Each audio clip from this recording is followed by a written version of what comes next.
নমস্কার, সুভদ্রা রান্নাঘরে আমার সকল দর্শক বন্ধুকে জানাই স্বাগত। আমি শিউলি। আজকে আমি আবার একটা নতুন রেসিপি নিয়ে এসেছি।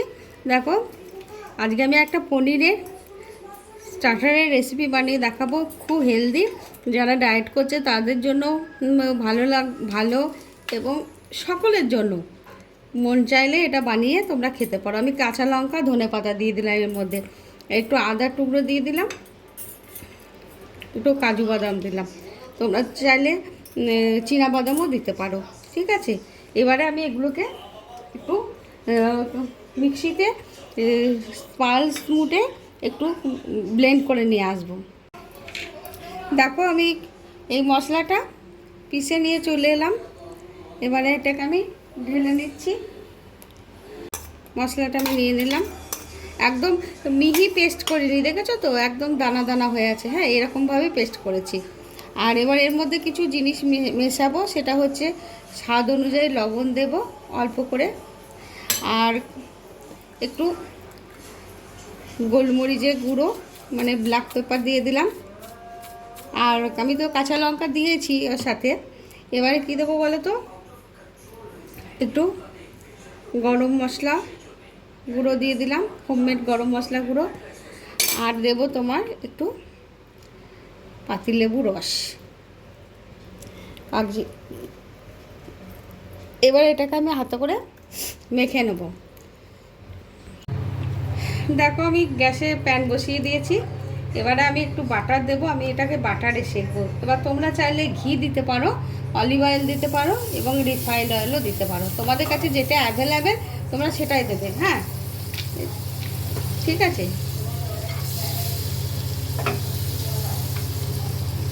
এবার আমি মেখে রাখা পনিরগুলো একটা একটা করে ছেড়ে দেবো, আর ওপর থেকে এই মশলাগুলো দিয়ে দেবো।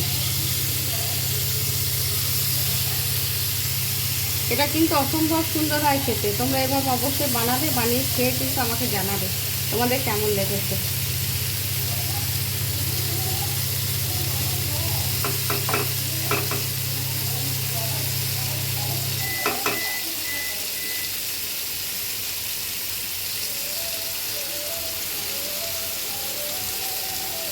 এবারে দেখো, আমি একটা একটা করে আস্তে আস্তে উল্টে দিচ্ছি। দেখেছো, উল্টে উল্টে দেব।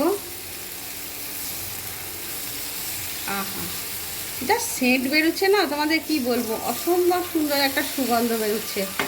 মানে তোমরা যখন বানাবে তখনই ব্যাপারটা বুঝতে পারবে যে অ্যারোমাটা এত মানে চমৎকার একটা অ্যারোমা আসছে, আমি বলে বোঝাতে পারবো না।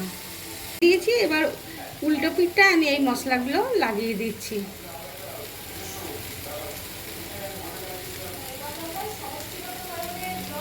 তোমরা এটা কিন্তু বানাবে, অবশ্যই বানাবে, তোমাদের কাছে আমার অনুরোধ রইল। ঠিক আছে, এটা আবার এই দিকটা হোক ভালো করে। দেখো, আমার এটা একদম হয়ে গেছে। সব এপিট ওপিট সুন্দর করে আমি উল্টে উল্টে ভেজে নিয়েছি। অসম্ভব সুন্দর হয়েছে। দেখো, দু পিঠই একদম সেকা সেকা হয়ে গেছে, দেখেছো। এবার আমি গ্যাসটা কিন্তু অফ করে দিচ্ছি। অফ করে দিয়ে তোমাদের আমি সার্ভ করে দেখাচ্ছি।